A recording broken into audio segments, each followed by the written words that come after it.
Hi friends, welcome to SANTRA TECHSPOT. இந்த வீடியோவில் இந்த ப்ரோக்ராமோட அவுட்புட் என்ன வரும் அப்படிங்கிற பற்றி தான் பார்க்க போகிறோம். அதுக்கு முன்னாடி இதோட அவுட்புட் நீங்கள் என்ன கெஸ் பண்ணுறீங்க அப்படிங்கிறத மறக்காம கீழே கமெண்ட் செக்ஷனில் சொல்லிவிட்டு அதுக்கப்புறம் வீடியோ ப்ளே பண்ணி நீங்கள் போட்டிருக்கிற கமெண்ட்டும் இதில் வர்ற அவுட்புட்டும் சேமாக இருக்குதா அப்படின்னு செக் பண்ணி பார்த்துக்கோங்க. ஸோ நான் ப்ரோக்ராம் ரன் பண்ணுறேன்.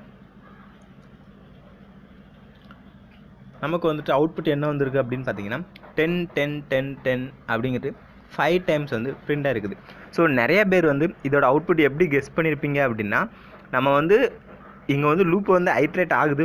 ஸோ ஃபஸ்ட்டு இனிஷியலாக ஐயோட வேல்யூ 0ன்னு இருக்குது.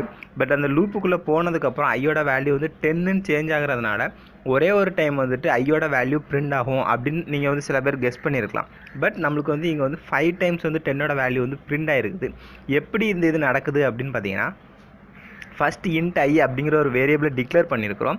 அடுத்து ஒரு லூப்பிங் வந்து எக்ஸிக்யூட் ஆகுது. இந்த லூப்பில் என்ன கொடுத்துருக்காங்க அப்படின்னா i = 0, i <5, i ++. So 0 to 4 வரைக்கும் இந்த லூப் 5 டைம் வந்து எக்ஸிக்யூட் ஆகும். அடுத்தது திரும்ப லூப்புக்குள்ளே என்ட்ரு ஆகுது.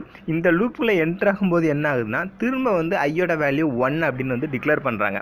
ஸோ ஐயோட வேல்யூ வந்து திரும்ப இன்ட் ஐ அப்படின்னு டிக்ளேர் பண்ணுறாங்க. டிக்ளேர் பண்ணிவிட்டு i = 10 அப்படிங்கிறத யூஸ் பண்ணுறாங்க. ஸோ இதுக்கு என்ன மீனிங் அப்படின்னு நீங்கள் பார்த்தீங்கன்னா, இந்த இதான் வந்து ஸ்கோப் ஆஃப் வேரியபிள். ஸோ நம்ம வந்து ஸ்கோப் ஆஃப் வேரியபிளில் தெளிவாக இருந்தோம்னா இந்த ப்ரோக்ராமோட அவுட்புட்டை நம்ம வந்து கரெக்டாக சொல்லிடலாம்.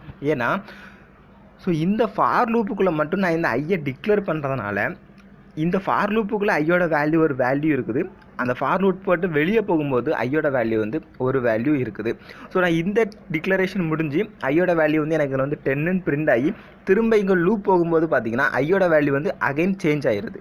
ஸோ ஐயோட வேல்யூ என்னதுன்னா இன்க்ரிமெண்ட் ஆகி என்ன வருது, ஸோ ஃபஸ்ட் டைம் எக்ஸிக்யூட் ஆகும்போது 1 அப்படின்னு வரும். ஸோ இப்போ வந்து ஐயோட வேல்யூ 1 ஆயிடுது. ஸோ அடுத்து கண்டிஷன் செக் பண்ணி பார்க்குது. அதுக்கப்புறம் உள்ள லூப்புக்குள்ளே வருது. திரும்ப இன்னொரு டைம் ஐயை வந்து டிக்ளேர் பண்ணுறாங்க. ஐக்கு வந்து 10 அப்படிங்கிற வேல்யூவை அசைன் பண்ணுறாங்க. அடுத்து 10 பிரிண்ட் ஆகுது. அடுத்து வந்து லூப்புக்குள்ளே போகுது. இப்படி 3 4 ஸோ 5ன்னு வரும்போது கண்டிஷன் ஃபெயில் ஆகிறதுனால அந்த லூப்பை விட்டு எக்ஸிஸ்ட் ஆகி நம்மளுக்கு வந்து வெளியே வந்துடுது. ஸோ இங்கே வந்து ஸ்கோப் ஆஃப் வேரியபிள் பற்றி உங்களுக்கு தெரியாது அப்படின்னா நம்மளுடைய சேனலில் ஸ்கோப் ஆஃப் வேரியபிள் அப்படிங்கிற ஒரு வீடியோ இருக்குது. அந்த வீடியோ பார்த்தீங்கன்னா உங்களுக்கு தெளிவாக புரிஞ்சிடும். ஸோ இப்போ இந்த ப்ரோக்ராமுக்கு அவுட்புட் ஏன் இது வந்தது அப்படின்னு உங்களுக்கு புரிஞ்சிருக்கும்னு நினைக்கிறேன். இந்த வீடியோ பற்றின சந்தேகம் இல்லைன்னா வேறு ஏதாவது சந்தேகம் இருந்தாலும் மறக்காமல் இந்த வீடியோ கீழே போஸ்ட் பண்ணுங்கள். நான் உங்களுக்கு ஆன்சர் பண்ணுறேன். இந்த வீடியோ பிடிச்சிருந்தா இந்த வீடியோக்கு ஒரு லைக் கொடுங்க. இந்த வீடியோ பற்றின கமெண்ட்ஸாக மறக்காமல் கீழே கமெண்ட் செக்ஷனில் சொல்லிடுங்க. நீங்கள் இன்னும் நம்ம சேனலை சப்ஸ்கிரைப் பண்ணாமல் இருந்தீங்கன்னா இப்போவே சப்ஸ்கிரைப் பண்ணி பக்கத்தில் இருக்கிற பெல் ஐக்கானையும் கிளிக் பண்ணிடுங்க. தேங்க்யூ ஃபார் வாட்சிங்.